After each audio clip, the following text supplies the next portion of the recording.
Writing section, summarize text, introduction. Let's look at the basic details of this question type. As the name itself indicates, in this question type, you have to write a summary of the given text. More specifically, you have to write a one-sentence summary. Only one sentence. The text that's given to you will be up to 300 words. There will be 1 or 2 questions of this type in the exam, and you will get 10 minutes for each question. The maximum words that you have to write is 75. Don't write more than 75 words. The question screen looks like this. At the top, the instructions, pretty standard for this question type. Below that, you will have the text that you are required to summarize, and at the bottom, you will have the text box in which you can enter your summary. Now, how does the scoring work? First of all, you have form for which you will get 0 or 1 point. You will get 0 if you write more than one sentence.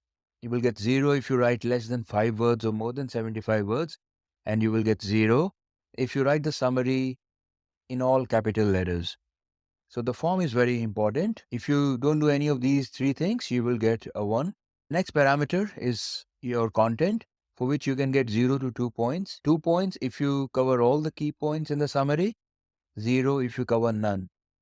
But please note that the score for these other parameters, such as content, grammar, that kicks in only if you score something for form. If you don't score anything in form, then you'll not be scored on any other parameter. That means effectively you receive a 0 in that question type for that particular question. For grammar, again, you have 0 to 2 points, and 2 if you don't make any grammatical mistakes, 1 if you have made a few minor grammatical mistakes, and 0 if you have made too many grammatical mistakes. Vocabulary, again, you will have 0 to 2, and that's all. These 4 factors. Do not ignore form. This is where I've seen people, because it's really silly when the instructions clearly say that you have to write only one sentence.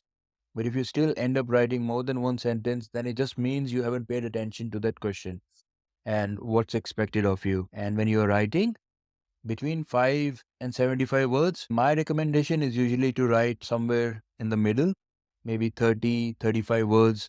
That's enough. And the other thing you need to avoid is writing in capital letters. So take care of that, these 4 things, and I'm sure you'll get a good score in summarize written text questions.